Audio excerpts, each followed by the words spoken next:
नमस्कार दोस्तों। ईरान और रशिया एक काफ़ी बड़ा रेलवे प्रोजेक्ट शुरू करने जा रहे हैं जो कि वेस्टर्न सैंक्शंस के अगेंस्ट एक काफ़ी बड़ा मूव साबित हो सकता है। Let us discuss and let us understand कि इसके क्या जो पॉलिटिकल इम्प्लीकेशंस हो सकते हैं, एक्चुअल में न्यूज़ इनिशियली है क्या and what is the background behind this news. So let us start the video. देखो, सबसे पहले तो न्यूज़ समझते हैं। न्यूज़ इनिशियली ये है कि ईरान और रशिया एक बेसिकली एक रेलवे लाइन कंस्ट्रक्ट कर रहे हैं, cross border railway line. Basically ये रशिया को ईरान से कनेक्ट करेगी एंड फर्दर वो इंडियन ओशन के साथ में भी कनेक्ट हो जाएगी using Chabahar port. I will again discuss यार ये सारी चीज़ें, मैं जो टर्म्स बोल रहा हूँ ये क्या है और किस चीज़ को रेफर कर रही हैं, डोंट वरी।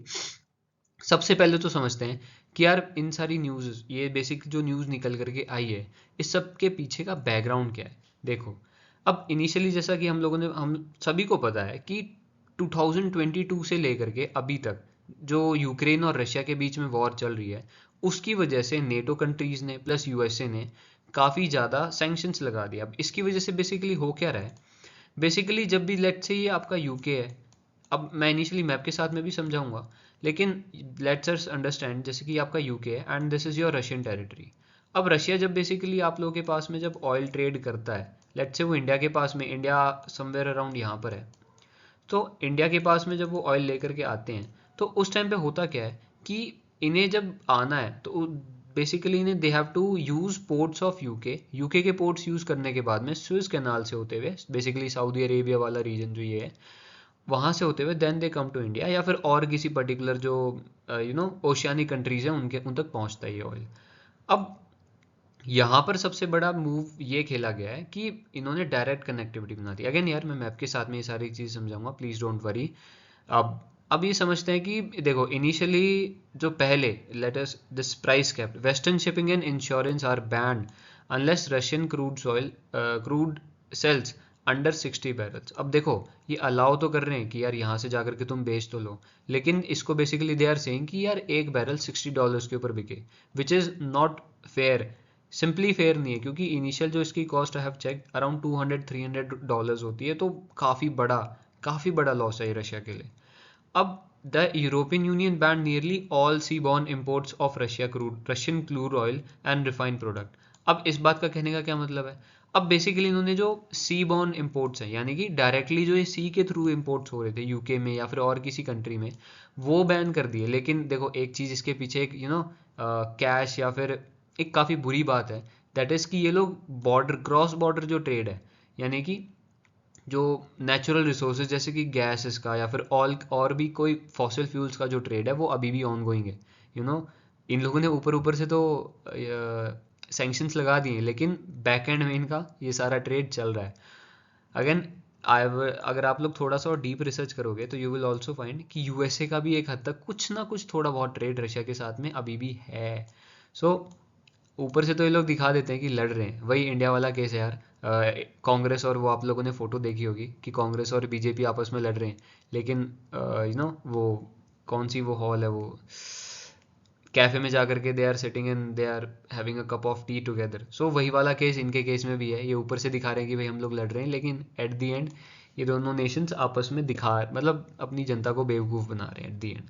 अब ईरान के केस में इसका क्या, बेसिकली इसका ईरान ईरान के साथ में क्यों इतना ट्रेड अप करना चाह रहा है वो इनिशियली। अब इनका गोल ये है कि the USA aim to reduce Iran, क्योंकि सेम चीज़ ईरान के साथ में भी है। यूएसए ने ईरान के ऊपर भी काफ़ी सारे सेंक्शंस लगा रखे हैं, तो उन्हीं चीज़ों को देख करके इन दोनों नेशंस ने डिसाइड किया कि they both will partner up and they both will come together and basically एक रेलवे लाइन प्रिपेयर करी जाएगी।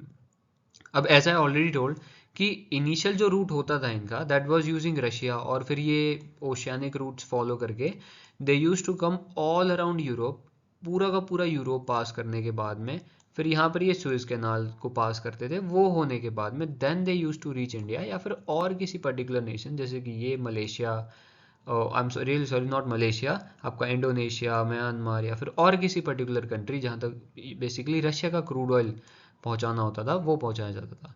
अब जो I N basically international north south transport corridor, अब इसने क्या किया है, इसने बेसिकली रशिया को अजरबैजान के थ्रू ईरान के साथ में कनेक्ट कर दिया। अब ये जो पर्टिकुलर ईरान है, अब ये यहाँ पर तो देर इज़ ईरान का इंडिजीनियस पोर्ट है, लेकिन यहाँ पर हमारा चाहबार पोर्ट है। सो बेसिकली इंडिया के लिए काफ़ी बड़ा मूव है, जियोपॉलिटिकल इम्पैक्ट है इंडिया का इस चीज़ के ऊपर। क्या कि देखो, सबसे पहली बात तो ये जो चाहवार पोर्ट है ये कंप्लीट इंडिया के कंट्रोल में। अब India can easily export oil from Russia, जिसको इनिशियली अराउंड 40 डेज लगते थे। ये वाला जो रूट फॉलो होता था इसके लिए इनिशियली 40 डेज लगते थे, और जिसमें आपकी यूएस नेवी या फिर और कोई कंट्रीज़ की जो नेवी है वो इसके ऊपर बैन लगा सकती थी, या फिर उन बेसिकली बैरल्स को खुद चुरा ले, कुछ भी कर ले, बेसिकली यहाँ तक पहुँचने नहीं दिया जाता था। लेकिन अब क्या है, अब डायरेक्टली रशिया से ईरान के थ्रू, लैंड रूट के थ्रू, यह बेसिकली 162 किलोमीटर्स की एक रेलवे लाइन होगी। इस रेलवे लाइन के through we can directly reach these regions, और हम लोग directly, I mean Russia can directly trade with India. अब इससे ऑल दो अगेन वही बात है, ऑयल के जो प्राइसेस हैं वो तो कम होने वाली हैं नहीं, क्योंकि भाई कंपनीज एकदम से बोले यार अभी 100 है प्राइस, एकदम से बोले यार कल हम लोगों ने रेलवे लाइन बिल्टअप कर ली है, कल भाई प्राइस 70 हो गया। देखो ऐसा तो होने वाला है नहीं। इस चीज़ का डीप एंड जियोपॉलिटिकल इम्प्लीकेशंस हो सकते हैं, इसके लोकल लोगों को ऐसा जितना कोई फ़र्क नहीं दिखेगा। So let us discuss a lot. अब बेसिकली जो डील हुई है INSTC, अब ये है क्या, एज ऑलरेडी टोल्ड यू कि यार 162 किलोमीटर्स का गैप फिलअप कर रही है, ये रशिया को ईरान के साथ में कनेक्ट कर रही है यूजिंग अजरबैजान।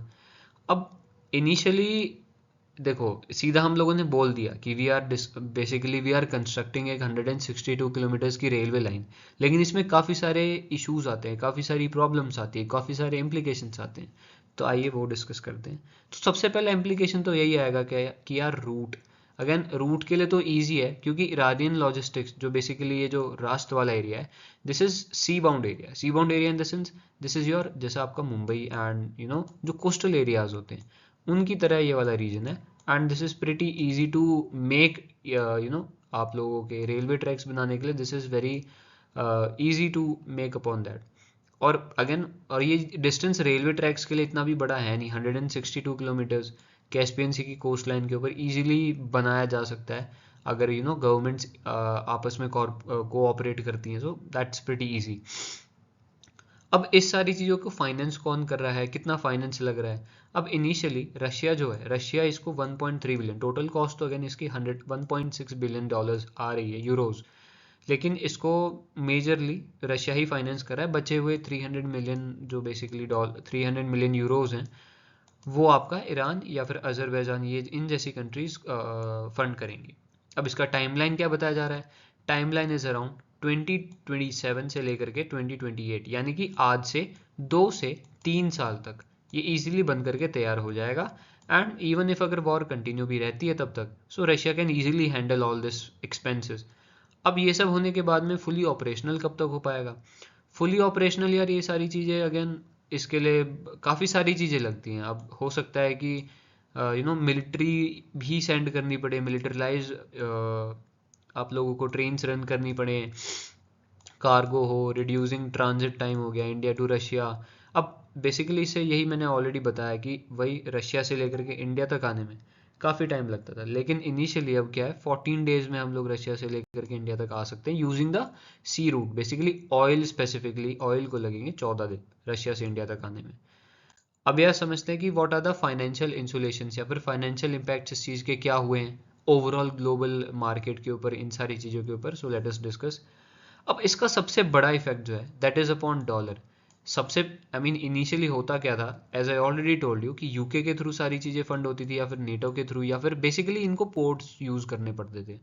उसके लिए डॉलर एक्सचेंज होता था, डॉलर या फिर यूरोज में एक्सचेंज होता था। एंड इसकी वजह से क्या था, वो जो सेंक्शंस थे वो एलोकेट हो पाते थे, वही $60 वाला सेंक्शन की भाई एक बैरल पर बैरल $60 पर बैरल। तो वो सारी चीज़ें इनिशियली होती थी, लेकिन अब वो नहीं है। अब क्योंकि डायरेक्ट हो रहा है, तो रूबल्स, रियाल्स या फिर युआन, बेसिकली चाइनीज़ करेंसी जो है, इसमें हम लोग डायरेक्टली चीज़ें ट्रेड कर पाएंगे। इवन रुपीज़ के अंदर भी वी आर सीइंग कि फ्यूचर प्रोस्पेक्ट में रुपीज़ में भी सारी चीज़ें एक्सचेंज हो पाएँ। अब इससे होगा क्या, अब इससे इनिशियली काफ़ी सारे इकोनॉमीज बूस्ट होंगी। इकोनॉमीज बूस्ट किस किस नेशंस की होंगी? आपके ईरान की होगी, रशिया की तो ऑलरेडी है ही, उसमें there is no absolute no issues. आपका अजरबैजान जैसी जो कंट्रीज़ हैं, अजरबैजान जैसी कंट्रीज़ की भी काफ़ी ज़्यादा इकोनॉमी, अगेन ये तो अजरबैजान या फिर ये जो कंट्रीज़ हैं, these are I would say like north Korea का कॉपी ही समझ लो अजरबैजान। तो इसमें एट दी एंड लोकल लोगों को काफ़ी इतना बेनिफिट नहीं होगा, it's the government who will be benefited. So again वही है यार, this is a game of politics, this is a game of Jio politics. इसमें देर इज़ कोई कोई भाई बंदी नहीं रखता, कोई there is nobody who cares about civil people, there is absolute no one जो कि लोकल लोगों के बारे में केयर करता हो। अब इससे और भी सारी चीज़ें, काफ़ी सारी चीज़ें होंगी, जैसे लेट्स डिस्कस कि यार मैरीटाइम गोस्ट ऑपरेशंस, जैसे कि dark fleet, a decentralise armed of over 100 and basically ये क्या कह रहे हैं कि अराउंड जो इनिशियली शिप्स भेजी जाती थी रशिया से इंडिया तक या फिर और किसी पर्टिकुलर कंट्री तक, तो उसमें इनिशियली ये टैंकर्स का काफ़ी बड़े बड़े शिप्स होते हैं, सो इन बड़े बड़े शिप्स का यूज़ होता था। अब हो क्या रहा था कि ये शिप्स काफ़ी पुराने 1960s 1970s 1980s 90s, तो इन टाइम के बने हुए शिप्स हैं और ये बेसिकली रस्ट खा रहे हैं, जंग खा रहे हैं और टाइम टू टाइम सारी चीज़ें ख़राब होती हैं और इनको रिप्लेस नहीं किया गया टाइम के साथ में, तो ये बेसिकली एज हो रहे हैं। अब ये क्या है, ये भी काफ़ी बड़ा इन सारी चीज़ों को भी राहत मिलेगी, तो ये tankers simply there would be absolute zero use of it. I wouldn't say कि ज़ीरो यूज़ होगा, थोड़ा बहुत तो यूज़ अगेन होता ही रहेगा, लेकिन इससे क्या है काफ़ी सारे आप लोगों के नेचर के ऊपर भी काफ़ी अच्छा इफेक्ट पड़ेगा कि नेचर में भी काफ़ी बार हमने देखा रिसेंटली अराउंड 1 से 2 साल पहले there was a oil spill हो गया था एंड जिसकी वजह से काफ़ी ज़्यादा वाइल्ड लाइफ हार्म होती है। तो अब ये एजिंग टैंकर जो ऑयल स्पिल नहीं हो पाएगा directly, land to land trade हो रहा है विच इज़ वेरी गुड। अब यार समझते हैं कि इसमें बेनिफिट इंडिया का क्या होगा, इंडिया का एट दी एंड इंडिया का क्या पर्सपेक्टिव है इस चीज़ों को लेकर के। सबसे पहली बात तो हम लोग रशिया के साथ में इजीली, मतलब डायरेक्ट हैंड हमारा directly we will be able to connect with Russia. This is the biggest and the best news, the best outcome of this particular news. अब basically access to central Asia, what I already told you about this. अब इससे क्या है कि हम लोग पाकिस्तान और China, क्योंकि देखो रशिया जो है इनिशियली चाइना के ऊपर इंटरडिपेंडेंट था इन सारी चीज़ों के ऊपर, इन सारी चीज़ों को लेकर के, क्योंकि काफ़ी हद तक जो ट्रेड होता था that was used to occur using Pacific Ocean या फिर जो चाइनीज़ रीजन है वहाँ से होकर के होता था। उसकी वजह से युआन में काफ़ी बार हमें डील करना पड़ता था, इवन इंडिया को भी चाइना से काफ़ी बार तेल लेना पड़ता था। सो वो जो डिपेंडेंस है डायरेक्ट ऑर्डर हो जाएगा अब, वो सारी चीज़ें we will be independent regarding this. उसके बाद में सबसे पहली बात तो secure a faster cheaper route, काफ़ी 30% चीपर यार। अगर ये सारी चीज़ें देखी जाए ना तो इंडिया में तेलों की जो कीमत है that should lower, but at the end हमारी गवर्नमेंट इतनी नालायक है, वो तो करने वाली है नहीं। सो ये बात तो भूल ही जाओ कि भाई तेलों का प्राइस जो है वो कम होगा। So let's forget that particular point. अब समझते हैं कि ईरान के पर्सपेक्टिव में ईरान को क्या बेनिफिट्स होंगे। सबसे पहली बात तो यार ईरान के लिए ट्रांजिट रेवेन्यू क्यों, क्योंकि वो एक मीडियम, बेसिकली एक मीडियम बन जाएगा और पर्टिकुलर कंट्रीज तक पहुंचने के लिए। जैसे कि हमारे पास में है एशिया और रशिया, रशिया आप लोगों को ऑयल प्रोवाइड करेगा, अब वही मिडल मैन की तरह काम करेगा ये ईरान, आगे सप्लाई कर देगा, लेट से इंडिया को सप्लाई करेगा या फिर इंडोनेशिया जैसी पर्टिकुलर जो स्मॉलर कंट्रीज है, ओशियानिक कंट्रीज हैं, उन तक सप्लाई कर सकती हैं ये सारी चीज़ें। इंडोनेशिया या फिर और भी कोई पर्टिकुलर ओशियानिक कंट्रीज हैं वहाँ तक चीज़ें सप्लाई हो सकती हैं, और इसमें क्या है ये आपका रेवेन्यू खाएगा। There is no absolute zero, no doubt कि यार ईरान का बेनिफिट नहीं है इसमें। एट दी एंड ईरान को जो है यहाँ पर न्यूक्लियर जो इनके प्रोग्राम्स हैं उनमें भी काफ़ी हद तक बेनिफिट हो सकता है। एंड आगे आप लोगों को आने वाले टाइम में मैं दिखा दूंगा कि ये जो पर्टिकुलर लाइन है, रेलवे लाइन है रशिया और ईरान के बीच में जो आपका अजरबैजान है उसके थ्रू होते हुए, आई अश्योर यू कि यूएसए जो है ये पर्टिकुलरली इस लाइन को पक्का तोड़ेगा and may be this could be the reason between the world war between USA and Russia. हो सकता है, I am not predicting, I am just saying कि this is a possibility.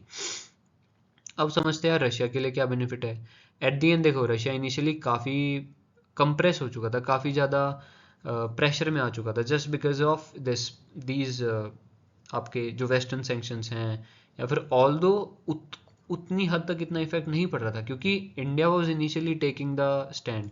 India जो है काफ़ी हद तक इनका जो ऑयल है वो ट्रेड अप करवा ले रहा था। लेकिन अब क्या इशू है, अब ये इशू हट गया है, सीधी सी बात है, सेंक्शंस है नहीं, हम लोग डायरेक्टली ट्रेड कर रहे हैं इंडिया के साथ में। सो इससे पहली बात तो यार इनका जो ट्रेड वाला इशू है वो हट गया। दूसरी चीज़ ये है कि इनको डायरेक्टली इंडियन ओशन का एक्सेस मिल गया, which is very very good news for Russia. क्यों? क्योंकि काफ़ी पहले, मतलब fulfills a centuries old strategic goal by providing a direct rail link to the Persian Gulf by passing NATO control choke points। जैसे मैंने आप लोगों को ऑलरेडी पिक्चर में दिखाया था कि यूके या फिर जो और पर्टिकुलर कंट्रीज़ हैं, जर्मनी हो गया आपका, आयरलैंड, आइसलैंड, ये सारी कंट्रीज़ हैं, ये बेसिकली एक चोक पॉइंट की तरह काम करती थी रशिया के लिए। Russia use to go throughout this, आपका सऊदी अरेबिया के थ्रू आता था, and then it use to reach India. लेकिन अब ये चीज़ हट चुकी है। डायरेक्ट एक्सेस टू एशिया, फिर सैंक्शंस के अगेंस्ट इम्यूनिटी, यानी कि अब डायरेक्टली एक कंसिस्टेंट बैकग्राउंड मिल गया इन सभी चीज़ों को। So yes dear ladies and gentleman, that was all for the video. मैं इस पर्टिकुलर वीडियो में यही सारी चीज़ें डिस्कस करना चाह रहा था, and I would really appreciate अगर आप लोग इस चैनल को थोड़ा सा प्यार दिखाओ। Please do follow and like and comment, and please show your views. अगर मेरे से कोई भी गलती होगी, since I am new on particularly इस चैनल के ऊपर, I am new, so really really sorry. अगर if there is any misinformation being spread by me, please do comment and tell me कि अगर ये पर्टिकुलर जो news है या फिर पर्टिकुलर जो इन्फॉर्मेशन है वो गलत है, या फिर if there is any chance of improvement, so please do comment and tell me. That was all for the video. Jai Hind.